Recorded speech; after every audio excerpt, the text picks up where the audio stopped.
당신은 집안에 아무 도움도 안 돼. 너 같은 무능한 며느리는 이 집안에 필요 없어. 그냥 조용히 나가. 시어머니 박혜숙의 차가운 목소리가 고급 레스토랑에 울려 퍼졌습니다. 옆에 앉은 윤아진은 명문의대 출신 전문의였고 남편 강태호는 고개를 돌린 채 아무 말도 하지 않았죠. 유라는 눈물을 참으며 이혼 서류를 바라봤습니다. 하지만 그들은 몰랐어요. 이 조용한 여자가 전국 5개 대형 병원을 운영하는 한빛치료재단 이사장이라는 걸 말이죠. 과연 진실이 밝혀지는 순간 그들은 어떻게 될까요? 시청 전에 구독과 좋아요 꼭 부탁드립니다. 영상 제작에 큰 힘이 됩니다. 유라야, 미안하지만 이혼 서류야. 서울 강남의 프렌치 레스토랑 은은한 샹들리에 불빛 아래 윤아진이 봉투를 밀어냈습니다. 30대 초반의 단정한 얼굴, 명품 시계가 빛나는 손목, 그리고 차갑게 식은 눈빛이었죠. 유라의 손이 떨렸습니다. 봉투를 받아든 순간 시어머니 박혜숙의 목소리가 날카롭게 터져나왔어요. 솔직히 넌 집안에 뭘 해줬니? 결혼 4년 동안 아이도 없고 하는 일도 없잖아. 60대 중반의 박혜숙은 명품 핸드백을 무릎에 올려놓은 채 며느리를 내려다봤습니다. 체면과 집안 배경을 무엇보다 중시하는 그녀에게 유라는 늘 부족한 존재였죠. 옆자리에 앉은 남편 강태호가 한숨을 내쉬었어요. 중견 제약회사 마케팅팀 차장인 그는 커피잔을 돌리며 말했습니다. 유라야, 현실적으로 생각해봐. 내가 이 집안에 해줄 수 있는 게 뭐가 있어? 윤아진이 미소를 지었습니다. 명문의대를 나와 안과 전문의가 된 그녀는 부모님이 병원 3곳을 운영하는 탄탄한 집안 출신이었어요. 게다가 외모까지 단정하고 우아했죠. 어머님, 저희 부모님이 새 병원 프로젝트 준비 중이세요. 태호 오빠 같은 분이 제약 네트워크 쪽에서 도움 주시면 정말 좋을 것 같아요. 하진이 태호를 바라보며 말했습니다. 박혜숙의 얼굴에 만족스러운 미소가 번졌어요. 역시 하진이는 달라. 의사의 집안도 좋고 사업 수완도 있고 우리 아들한테 딱 맞는 며느리야. 유라의 눈에서 눈물이 흘러내렸습니다. 4년간 함께한 시간들이 주마등처럼 스쳐 지나갔어요. 새벽같이 일어나 시어머니 아침상 차려드리던 날들, 명절마다 혼자 부엌을 지키던 시간들, 차가운 말 한마디에도 참고 견뎌온 날들이요. 유라는 봉투를 테이블 위에 내려놓았습니다. 떨리는 손으로 물잔을 들어 물을 마셨죠. 목구멍이 타들어가는 것 같았어요. 생각해 볼게요. 짧게 대답하고 자리에서 일어났습니다. 박혜숙이 비웃듯 말했어요. 뭘 생각해? 내가 선택할 수 있는 게 아니야. 이미 다 정해진 거라고. 유라는 고개를 숙인 채 레스토랑을 나왔습니다. 차가운 가을바람이 뺨을 스쳤어요. 눈물이 계속 흘러내렸지만 이상하게도 마음 한구석에서는 차가운 무언가가 단단해지고 있었습니다. 핸드백 안에서 휴대폰이 울렸어요. 비서실장 정수진의 전화였죠. 이사장님, 내일 오전 이사회 준비 완료됐습니다. 스마트 병원 프로젝트 최종 승인 안건이요. 유라는 눈물을 닦으며 차분하게 대답했습니다. 알겠습니다. 내일 오전 7시에 출근할게요. 전화를 끊고 하늘을 올려다봤어요. 별이 하나 둘 떠오르고 있었습니다. 그녀는 작게 중얼거렸죠. 이제 정리할 때가 된 것 같네요. 레스토랑 안에서는 3사람이 여전히 앉아 있었습니다. 박혜숙이 하진의 손을 잡으며 말했어요. 우리 며느리 될 사람 앞으로 잘 부탁해요.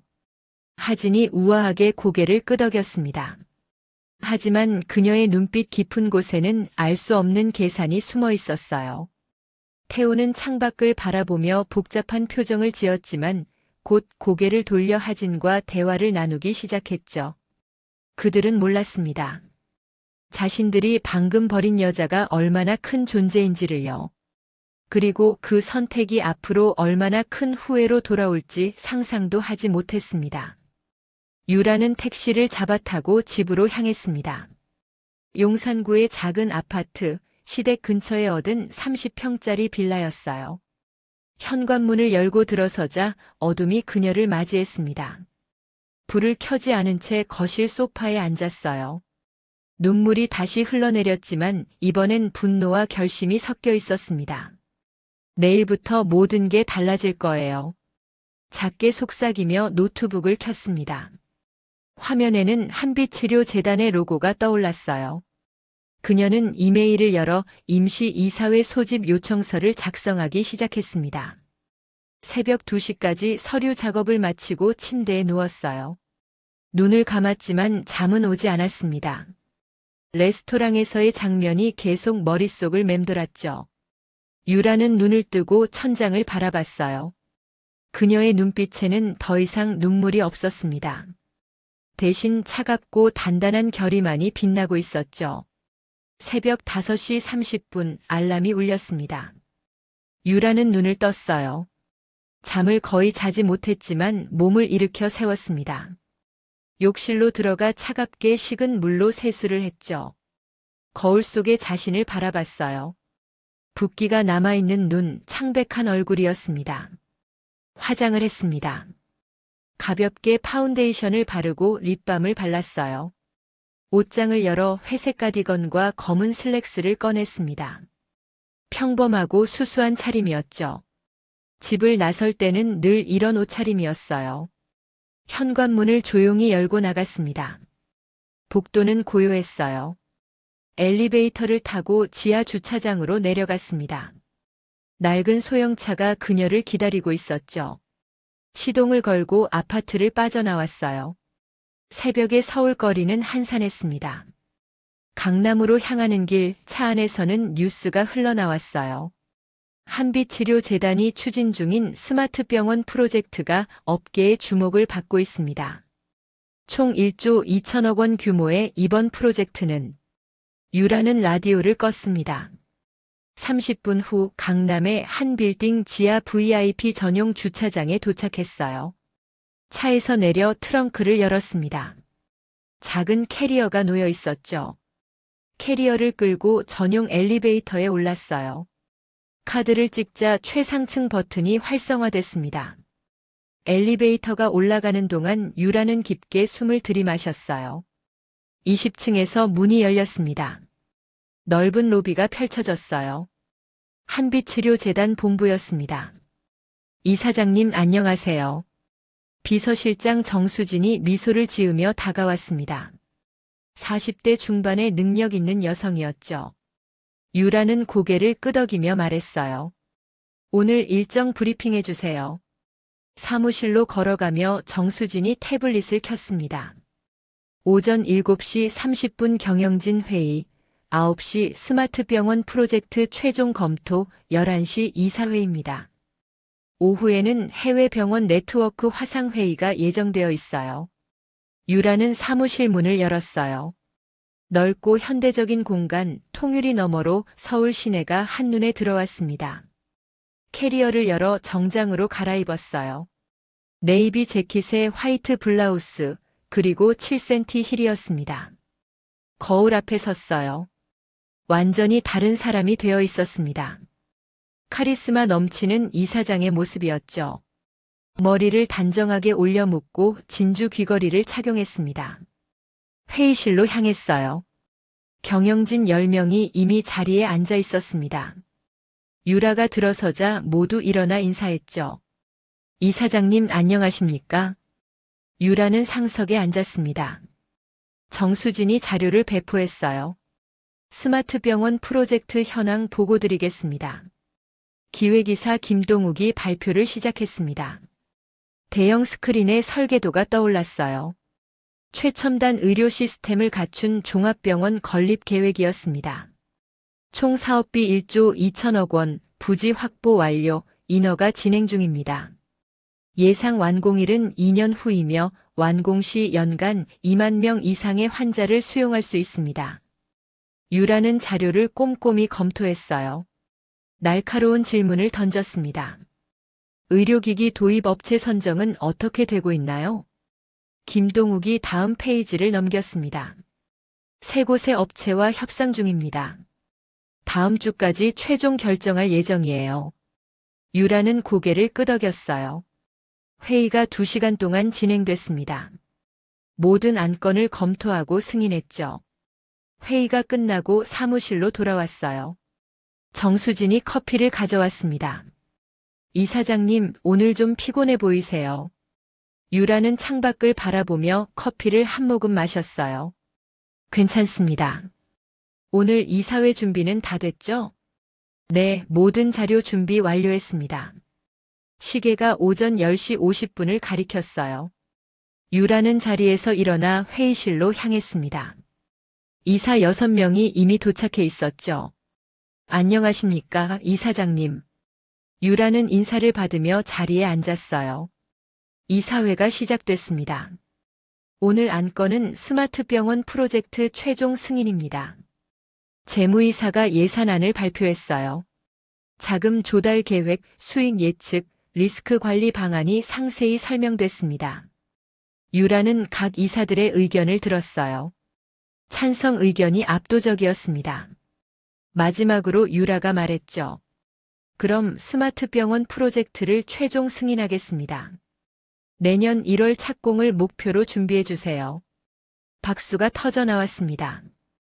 이사회가 끝나고 점심시간이 됐어요. 유라는 사무실에서 간단히 샌드위치로 식사를 해결했습니다. 오후 2시 해외 병원 네트워크 화상회의가 시작됐어요. 미국, 독일, 일본의 협력 병원 관계자들과 연결됐습니다. 한빛치료재단의 새로운 프로젝트에 관심이 많습니다. 독일 병원장이 영어로 말했어요. 유라는 유창한 영어로 답했습니다. 함께 협력할 수 있는 방안을 모색하고 싶습니다. 회의가 1시간 동안 진행됐어요. 기술 교류, 인력 교환 프로그램, 공동 연구 등이 논의됐습니다.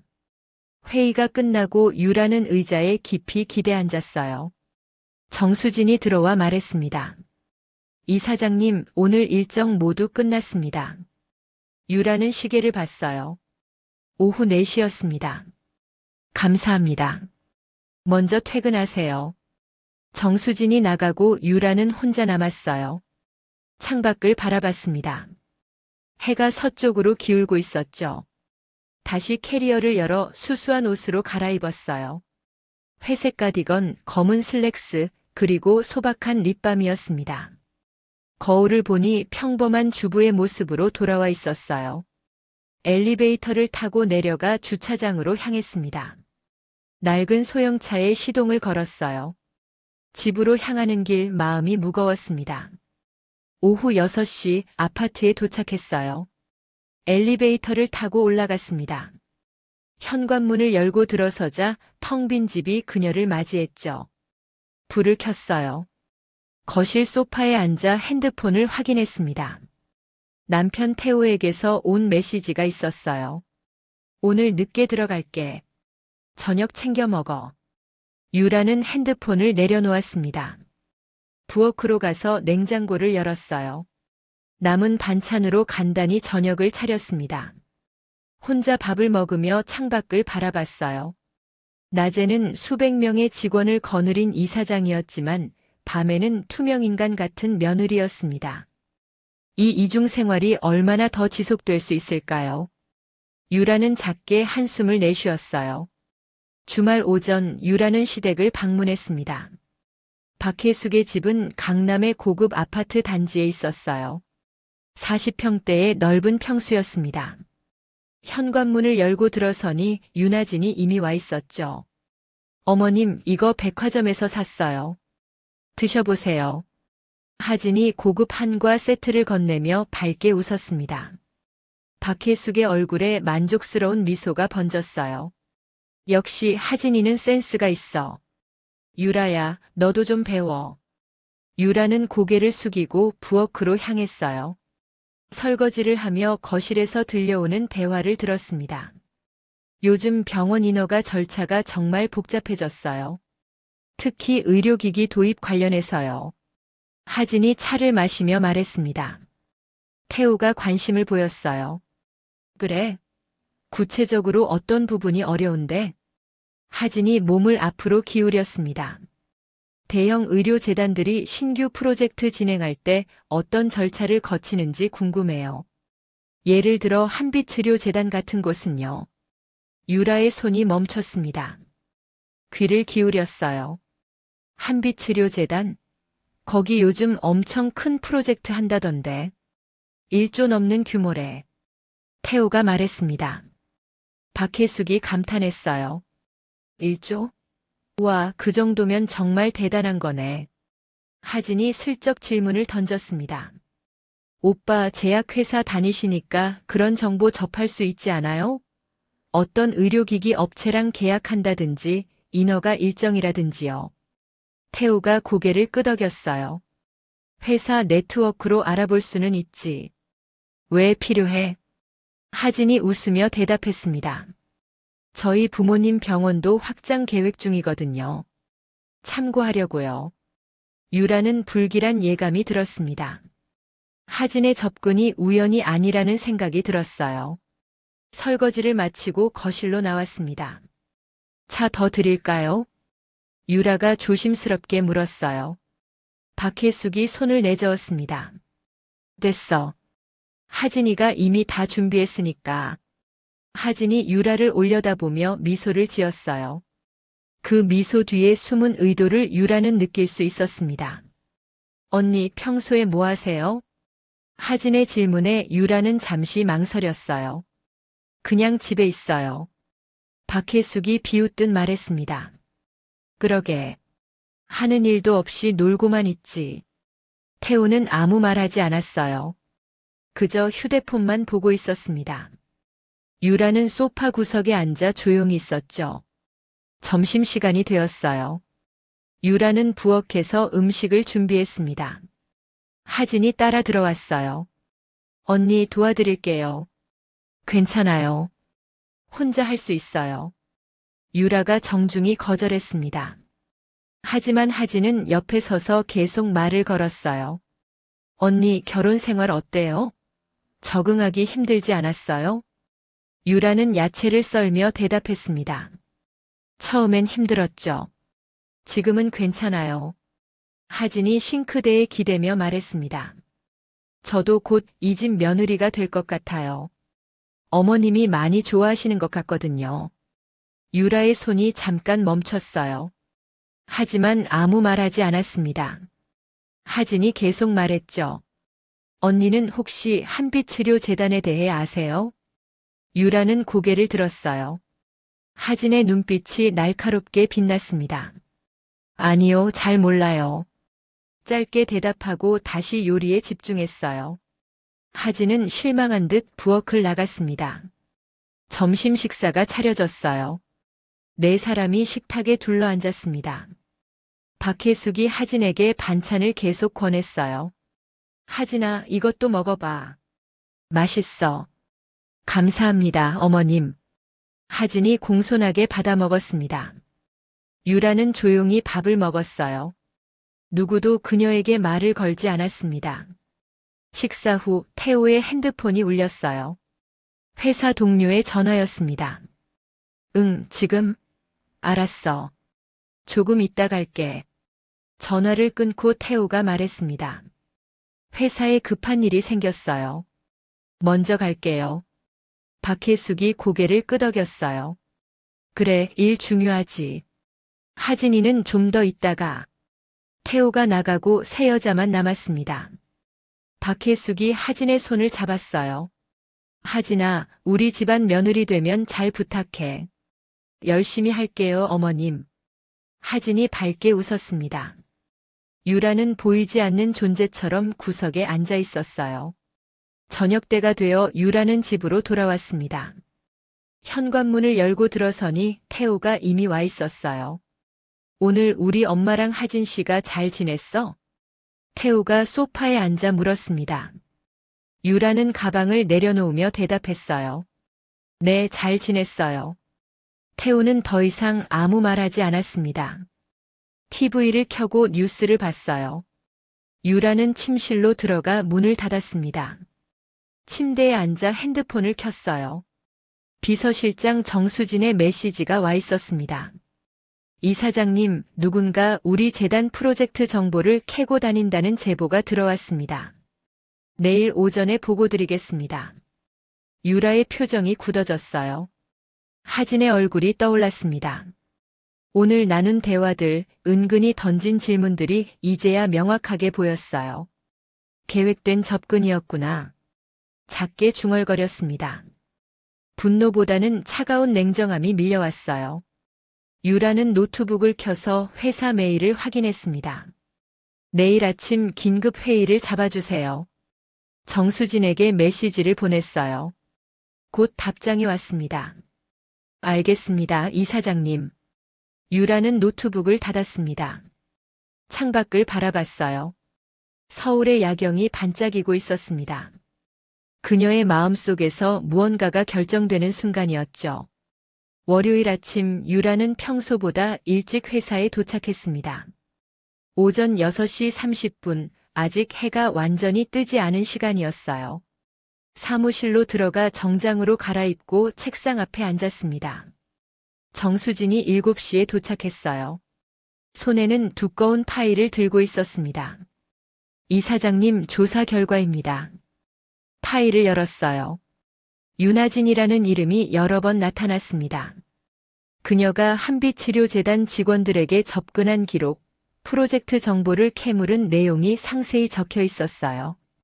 구매팀 김대리에게 의료기기 업체 리스트를 물어봤고 기획팀 박 과장에게는 착공 일정을 캐물었습니다. 정수진이 설명했어요. 유라는 자료를 꼼꼼히 읽었습니다. 그녀의 부모가 운영하는 병원은 어떤가요? 중형 병원 3곳을 운영 중입니다. 최근 경영 상태가 좋지 않아 대형 프로젝트 수주를 노리고 있다는 정보가 있어요. 유라는 고개를 끄덕였어요. 모든 퍼즐이 맞춰지고 있었습니다. 긴급 회의 준비됐나요? 네, 8시에 시작합니다. 시계가 8시를 가리켰어요. 회의실로 향했습니다. 보안팀장, 법무팀장, 기획이사가 자리에 앉아 있었죠. 정보 유출 시도에 대한 대응 방안을 논의하겠습니다. 유라가 회의를 시작했습니다. 보안팀장이 발표했어요. 외부인의 접근을 차단하고 내부 보안을 강화하겠습니다. 또한 법적 대응도 검토 중입니다. 유라는 자료를 보며 생각에 잠겼어요. 하진을 법적으로 고발할 수도 있었습니다. 하지만 그것보다 더 확실한 방법이 있었죠. 일단 내부 보안만 강화하세요. 법적 조치는 보류하겠습니다. 회의가 끝나고 사무실로 돌아왔어요. 정수진이 커피를 가져왔습니다. 이사장님, 오늘 오후 언론 인터뷰 있습니다. 스마트병원 프로젝트 관련해서요. 유라는 고개를 끄덕였어요. 준비하겠습니다. 오후 2시 기자 3명이 사무실로 왔습니다. 카메라와 녹음기를 설치했어요. 한빛치료재단의 새 프로젝트에 대해 말씀해 주세요. 기자가 질문했습니다. 유라는 차분하게 답했어요. 총 1조 2천억 원 규모의 스마트병원 건립 프로젝트입니다. 최첨단 의료 시스템을 갖추고 인공지능 진단 시스템을 도입할 예정이에요. 언제 착공하나요? 내년 1월입니다. 2년 후 완공을 목표로 하고 있어요. 인터뷰가 30분간 진행됐습니다. 기자들은 유라의 답변을 꼼꼼히 기록했어요. 마지막 질문입니다. 이사장님의 경영 철학은 무엇인가요? 유라는 잠시 생각하다가 대답했습니다. 사람을 중심에 두는 의료입니다. 환자뿐 아니라 의료진, 직원 모두가 존중받는 환경을 만들고 싶어요. 인터뷰가 끝나고 기자들이 나갔어요. 정수진이 들어와 말했습니다. 내일 아침 일면에 실린다고 합니다. 유라는 창밖을 바라봤어요. 해가 서쪽으로 기울고 있었습니다. 집으로 돌아가는 길 유라는 서점에 들렀어요. 신문 코너에서 경제지를 집어들었습니다. 내일이면 자신의 인터뷰가 실릴 거예요. 아파트에 도착했습니다. 엘리베이터를 타고 올라가는데 핸드폰이 울렸어요. 태호의 전화였습니다. 유라야, 오늘 회식이야. 늦게 들어갈게. 알았어요. 짧게 대답하고 전화를 끊었습니다. 집에 들어가니 텅 비어 있었어요. 불을 켜고 소파에 앉았습니다. TV를 켰어요. 저녁 뉴스가 나오고 있었습니다. 한빛치료재단이 추진하는 스마트병원 프로젝트가 최종 승인됐습니다. 총 1조 2천억 원 규모의 이번 프로젝트는 의료계에 큰 변화를 가져올 것으로 예상됩니다. 화면에 한빛치료재단 건물이 나왔어요. 유라는 화면을 바라보며 작게 미소 지었습니다. 핸드폰이 다시 울렸어요. 시어머니 박혜숙의 전화였습니다. 유라야, 내일 저녁에 우리 집으로 와. 하진이랑 같이 저녁 먹을 거야. 네, 알겠습니다. 전화를 끊고 유라는 한숨을 내쉬었어요. 내일이면 모든 게 달라질 거라는 걸 알면서도 아직은 참아야 했습니다. 침실로 들어가 침대에 누웠어요. 천장을 바라보며 생각에 잠겼습니다. 내일 신문이 나오면 어떤 반응이 나올까요? 가족들은 여전히 자신이 그 이사장인 줄 모를 거예요. 새벽 1시 태우가 집에 들어왔습니다. 술 냄새가 났어요. 침실로 들어와 옷을 벗으며 말했습니다. 오늘 뉴스 봤어? 한빛치료재단 프로젝트 대단하던데. 유라는 눈을 감은 채 대답했어요. 네, 봤어요. 태우는 더 이상 말하지 않고 침대에 누웠습니다. 곧 코를 골기 시작했어요. 유라는 눈을 뜨고 어둠 속을 바라봤습니다. 내일이면 진실의 조각들이 맞춰지기 시작할 거예요. 그리고 머지않아 모든 게 드러날 거라는 걸 알고 있었습니다. 화요일 아침 유라는 신문을 펼쳤습니다. 일면에 자신의 사진과 인터뷰가 크게 실려 있었어요. 한빛치료재단 이사장 한유라, 1조 원대 스마트병원 프로젝트 이끈다라는 제목이 눈에 들어왔습니다. 태우는 아직 자고 있었어요. 유라는 신문을 식탁 위에 놓아두고 출근 준비를 했습니다. 평소처럼 수수한 차림으로 집을 나섰어요. 회사에 도착해서 정장으로 갈아입었습니다. 정수진이 들어와 말했어요. 이사장님, 인터뷰 반응이 폭발적입니다. 각종 언론사에서 추가 인터뷰 요청이 쏟아지고 있어요. 유라는 고개를 끄덕였습니다. 일정 조율해서 알려주세요. 오전 업무를 마치고 점심시간이 됐어요. 핸드폰이 울렸습니다. 시어머니의 전화였죠. 유라야, 오늘 저녁 7시까지 와. 잊지 말고. 네, 알겠습니다. 전화를 끊고 유라는 창밖을 바라봤어요. 오늘 저녁이면 모든 게 달라질 거라는 예감이 들었습니다. 오후 6시 유라는 회사를 나섰어요. 시댁으로 향했습니다. 현관문을 열고 들어서니 세 사람이 이미 모여 있었어요. 태호, 박혜숙, 그리고 윤아진이었습니다. 식탁에는 저녁 식사가 차려져 있었어요. 왔어? 앉아. 박혜숙이 차갑게 말했습니다. 유라는 구석 자리에 앉았어요. 하진이 미소를 지으며 봉투를 꺼냈습니다. 언니, 다시 드리는 거예요. 이혼 서류입니다. 유라는 봉투를 바라봤어요. 손을 뻗지 않았습니다. 박혜숙이 날카롭게 말했죠. 유라야, 솔직히 넌 이 집안에 뭘 해줬어? 아이도 없고 일도 없고. 그저 집에서 놀기만 하잖아. 태우도 거들었어요. 유라야, 현실을 봐. 하진 씨는 의사고 집안도 좋고 사업도 해. 너랑은 비교가 안 돼. 하진이 몸을 앞으로 기울이며 말했습니다. 저희 부모님 병원 사업에 태호 오빠 같은 분이 필요해요. 제약 쪽 네트워크가 중요하거든요. 오빠, 혹시 한빛치료재단 스마트병원 입찰 정보 구해줄 수 있어요? 유라의 눈빛이 차갑게 식었습니다. 확신했어요. 하진의 접근은 처음부터 계획된 것이었다는 걸요. 태호가 고개를 끄덕였어요. 알아볼 수는 있지. 근데 그런 정보는 쉽게 구할 수 있는 게 아니야. 박혜숙이 감탄하며 말했습니다. 역시 하진이는 머리가 좋아. 사업 수완도 있고. 우리 아들한테 딱 맞는 며느리야. 세 사람은 유라가 없는 것처럼 대화를 나눴어요. 유라는 조용히 앉아 그들을 바라봤습니다. 하진이 다시 봉투를 밀었어요. 언니, 미안하지만 결정해야 할 때예요. 서로한테 좋은 거예요. 유라는 봉투를 집어들었습니다. 천천히 펼쳐서 내용을 확인했어요. 이혼 서류가 맞았습니다. 생각해 볼게요. 짧게 말하고 자리에서 일어났습니다. 화장실로 향했어요. 거울 앞에 섰습니다. 눈물이 나오지 않았어요. 대신 차가운 분노와 결심만이 가슴속에서 타올랐습니다. 핸드폰을 꺼내 정수진에게 메시지를 보냈어요. 내일 오후 2시 임시 이사회 소집해 주세요. 특별 초청자 3명 있습니다. 이름과 연락처를 적어 보냈습니다. 강태호, 박혜숙, 윤하진이었어요. 화장실에서 나와 거실로 돌아왔습니다. 세 사람은 여전히 대화를 나누고 있었어요.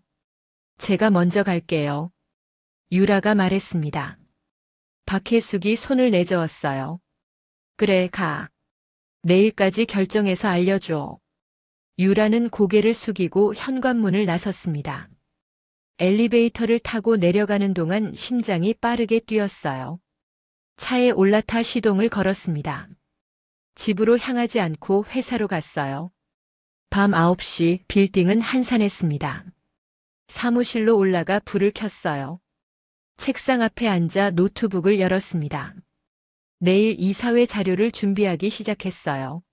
하진이 직원들에게 접근한 기록, 프로젝트 정보를 캐물은 내용, 그리고 태호에게 보낸 메시지까지 모두 정리했습니다. 새벽 2시까지 작업을 마쳤어요.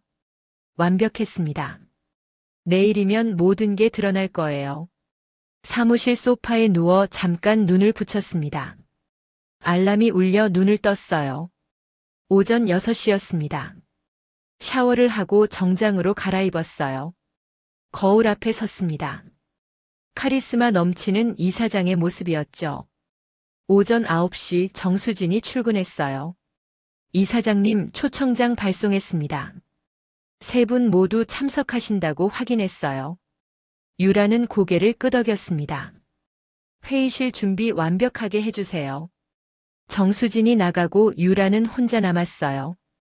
창밖을 바라봤습니다. 오늘이 결전의 날이었어요. 점심도 거른 채 자료를 다시 검토했습니다. 오후 1시 30분 정수진이 들어왔어요. 이사장님, 손님들 도착하셨습니다. 유라는 자리에서 일어났습니다. 깊게 숨을 들이마시고 회의실로 향했어요. 문 앞에서 잠시 멈췄습니다. 마음을 가다듬고 문을 열었어요. 이제 모든 진실이 밝혀질 시간이었습니다. 대회의실 문이 열렸습니다. 태호, 박혜숙, 윤하진이 이미 자리에 앉아 있었어요. 표정이 긴장되어 있었습니다. 왜 한빛치료재단에서 초청장이 왔는지 궁금해하는 눈치였죠. 이사 6명도 자리를 잡았어요. 정수진이 물을 따라주며 준비를 마쳤습니다. 오후 2시 정각 유라가 단상으로 걸어 올라갔습니다.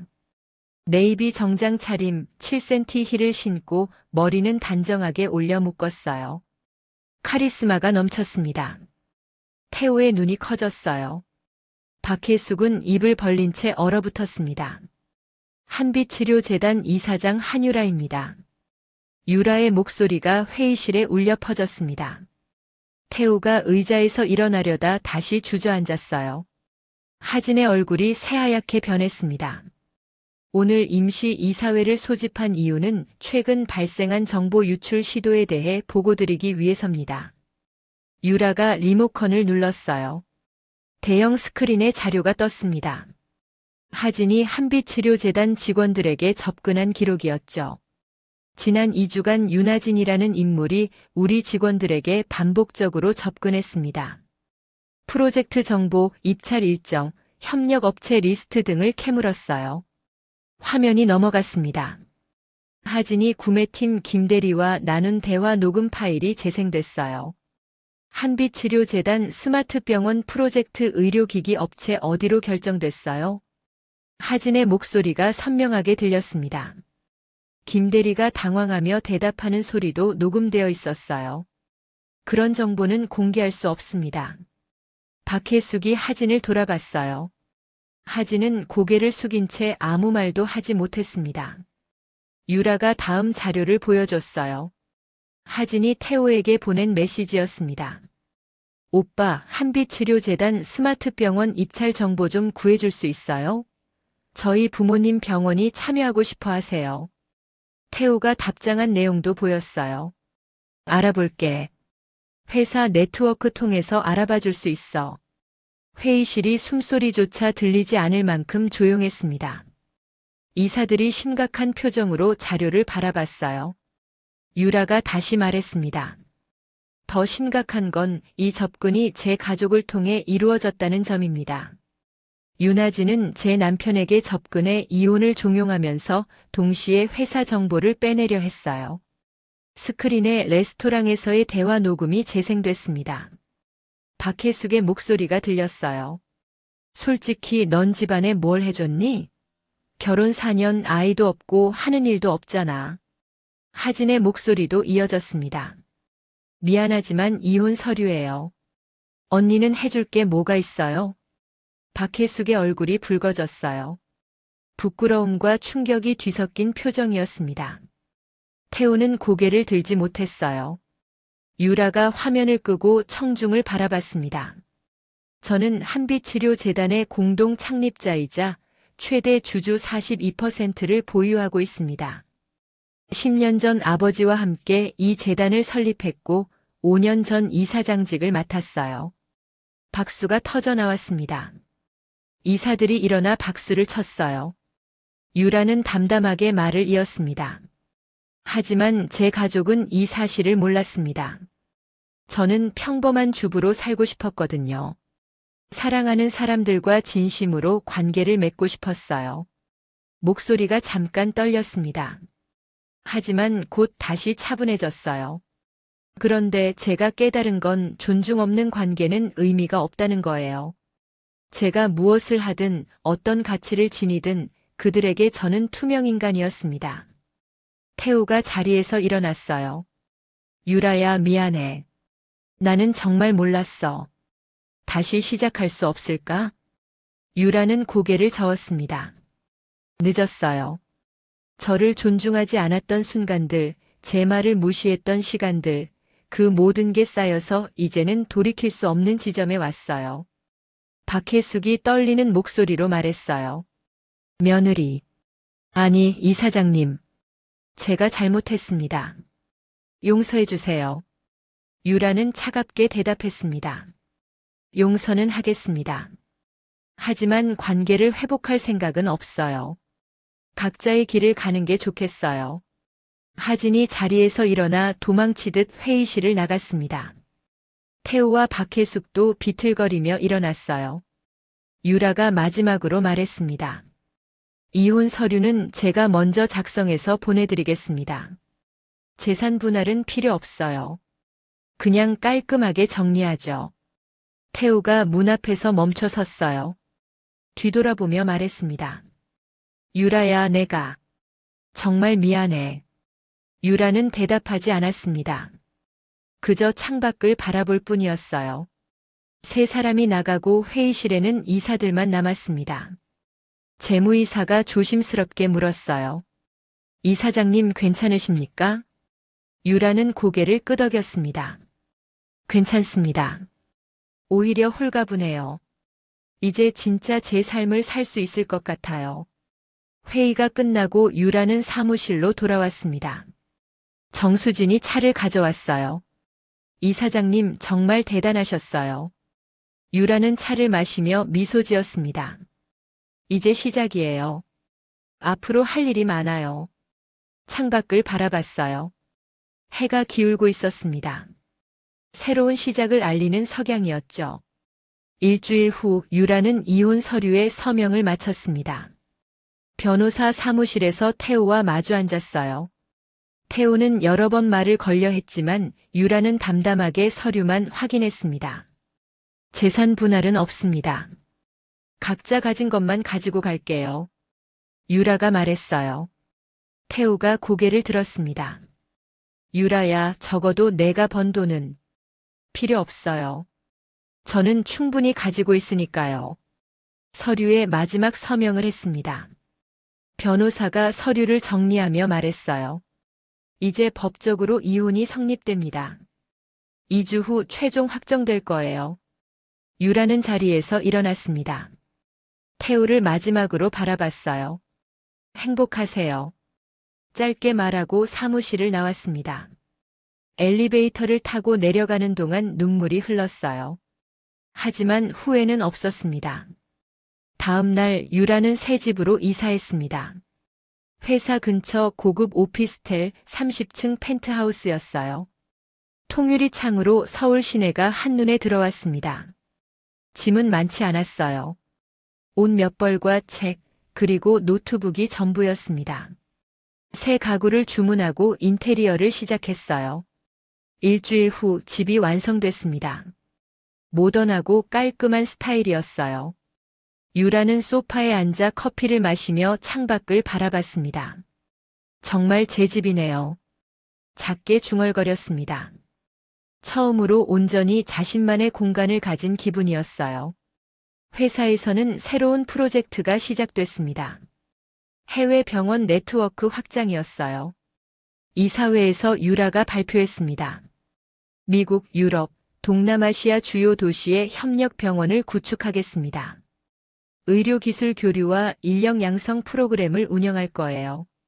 이사들이 박수를 쳤습니다. 승인이 떨어졌어요. 또한 의료인 장학재단을 설립하려고 합니다. 유라가 다음 안건을 소개했습니다. 경력 단절 없이 의료계에서 일할 수 있도록 지원하는 재단이에요. 육아와 일을 병행할 수 있는 시스템을 만들고 복귀 교육 프로그램도 운영할 겁니다. 재무이사가 물었어요. 예산은 어느 정도 책정하시나요? 연간 100억 원을 투입하겠습니다. 회의실이 술렁거렸습니다. 큰 금액이었지만 유라의 결의가 확고했어요. 의료인들이 꿈을 포기하지 않도록 돕고 싶습니다. 제가 경험한 무시와 차별을 다른 사람들은 겪지 않았으면 해요. 이사들이 고개를 끄덕이며 승인했습니다. 한 달 후 기자회견이 열렸습니다. 호텔 대연회장에 기자 50명이 모였어요. 유라가 단상에 올라 마이크 앞에 섰습니다. 한빛치료재단이 의료인 장학재단을 설립합니다. 카메라 플래시가 터졌어요. 유라는 차분하게 설명을 이어갔습니다. 출산과 육아로 경력이 단절된 의료인들에게 복귀 기회를 제공하겠습니다. 교육비, 생활비를 지원하고 일과 가정을 병행할 수 있는 근무 환경을 만들 거예요. 기자들이 질문을 쏟아냈습니다. 이사장님 개인적인 경험이 이 결정에 영향을 주었나요? 유라는 잠시 망설이다 대답했어요. 네, 그렇습니다. 저도 보이지 않는 차별을 경험했어요. 여성이라는 이유로 집에 있다는 이유로 무시당했죠. 그런 일이 반복되지 않도록 하고 싶습니다. 박수가 터져 나왔습니다. 유라는 미소를 지었어요. 기자회견이 끝나고 로비에서 정수진이 다가왔습니다. 이사장님, 언론 반응이 폭발적이에요. SNS에서도 난리예요. 유라는 핸드폰을 확인했습니다. 포털 사이트 실시간 검색어 1위에 자신의 이름이 올라 있었어요. 댓글들을 읽었습니다. 진짜 멋있다. 이런 사람이 진짜 능력자지. 시어머니랑 남편 후회하겠네. 의료인 지원 정말 필요했는데 감사합니다. 유라는 핸드폰을 내려놓았어요. 뿌듯한 마음이 들었습니다. 저녁 유라는 집으로 돌아왔습니다. 소파에 앉아 와인을 한 잔 따랐어요. 창밖으로 서울의 야경이 펼쳐졌습니다. 핸드폰이 울렸습니다. 아버지의 전화였어요. 유라야, 뉴스 봤다. 정말 자랑스럽구나. 감사합니다, 아버지. 힘들었지? 이혼하고 혼자 되는 게. 유라는 와인을 한 모금 마셨어요. 괜찮아요. 오히려 자유로워졌어요. 이제 제가 원하는 삶을 살 수 있을 것 같아요. 그래, 내 앞길을 응원한다. 언제든 힘들면 아버지한테 연락해. 전화를 끊고 유라는 미소 지었습니다. 혼자지만 외롭지 않았어요. 오히려 편안하고 자유로웠습니다. 며칠 후 회사에서 해외 출장 일정이 잡혔습니다. 미국과 독일 협력병원 방문이었어요. 유라는 가방을 싸며 설렜습니다. 새로운 시작, 새로운 도전이었죠. 공항으로 향하는 차 안에서 창밖을 바라봤어요. 서울이 점점 멀어졌습니다. 과거도 함께 멀어지는 기분이었어요. 이제 진짜 제 인생이 시작되는 거예요. 작게 중얼거리며 미소 지었습니다. 앞으로 펼쳐질 미래가 기대됐어요. 2년이 흘렀습니다. 유라는 스위스 제네바에서 열린 세계 의료 혁신 포럼에 참석했어요. 무대 위에서 트로피를 받아들었습니다. 아시아 최연소 의료재단 이사장으로 혁신상을 수상한 거였죠. 감사합니다. 이 상은 저 혼자만의 것이 아닙니다. 함께 일한 모든 직원들, 그리고 꿈을 포기하지 않은 의료인들의 것이에요. 유창한 영어로 수상 소감을 말했습니다. 청중석에서 기립박수가 터져 나왔어요. 한국으로 돌아오는 비행기 안에서 유라는 창밖을 바라봤습니다. 구름 위로 햇살이 쏟아지고 있었어요. 이 시간 서울 외곽의 작은 월세방에서 태호가 TV를 켜고 있었습니다. 뉴스가 나왔어요. 유라의 수상 소식이었습니다. 한빛치료재단 한유라 이사장이 세계 의료 혁신상을 수상했습니다. 아시아 최연소 수상자이며 의료인 지원과 의료기술 혁신으로 국제적 인정을 받았습니다. 화면에 유라의 모습이 나왔어요. 당당하고 빛나는 얼굴이었습니다. 태호는 리모컨을 놓친 채 화면을 바라봤어요. 옆방에서 박혜숙이 나왔습니다. 70대가 된 그녀는 많이 늙어 보였어요. 무슨 뉴스야? 엄마. 유라예요.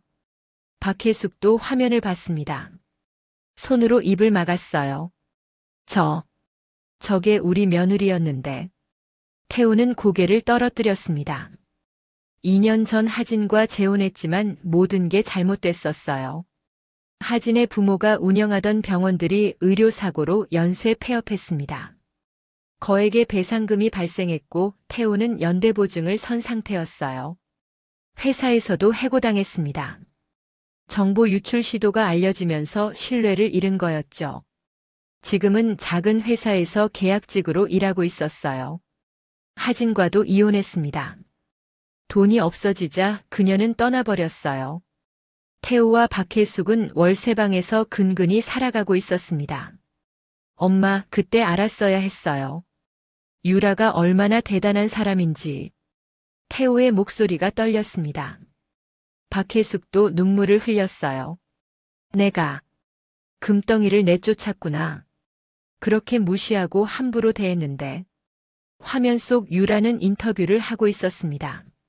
앞으로도 의료 소외 계층을 위한 무료 진료 확대, 개발도상국 의료 지원 등을 계속할 계획입니다.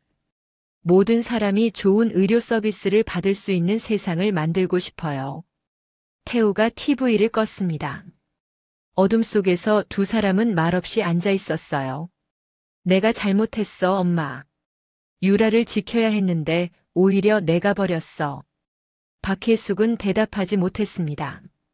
후회만이 가슴을 짓눌렀어요. 같은 시각 인천공항에서 유라가 입국장을 나서고 있었습니다.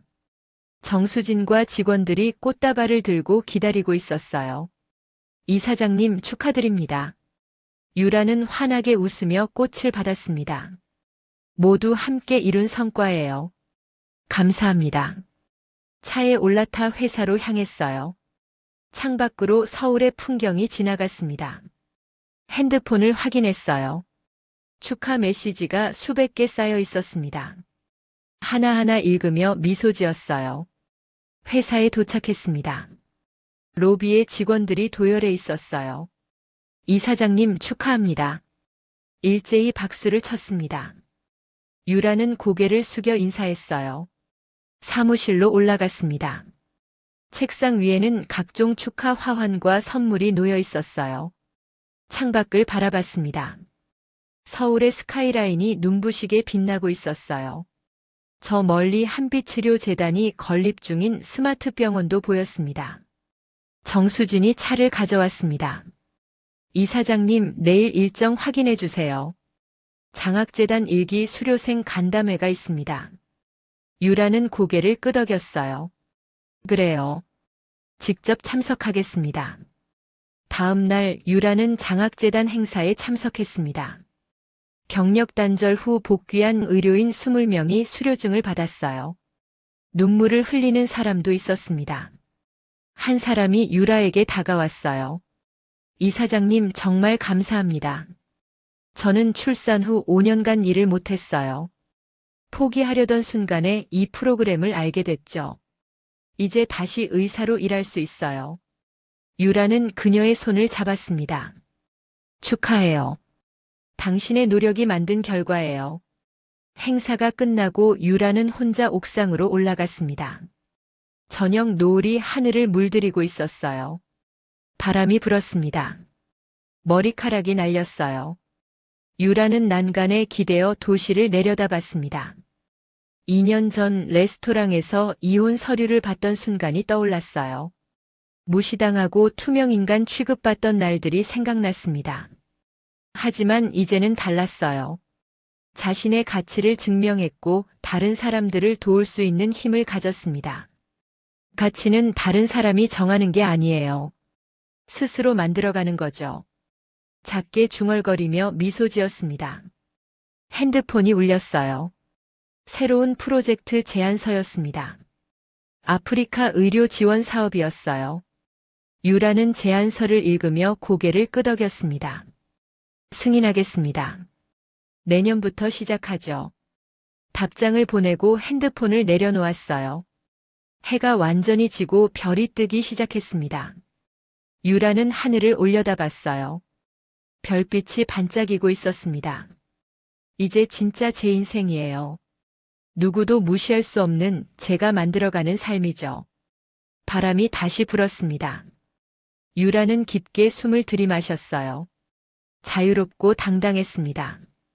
먼 곳에서 태호와 박혜숙은 여전히 작은 방에 앉아 후회하고 있었습니다.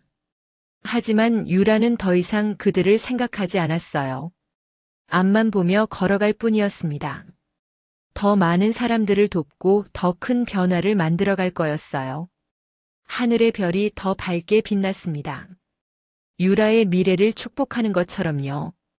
오늘 이야기가 좋으셨다면 구독과 좋아요, 알람 설정 잊지 마시고 소중한 댓글 하나가 큰 힘이 됩니다. 시청해주셔서 진심으로 감사드립니다.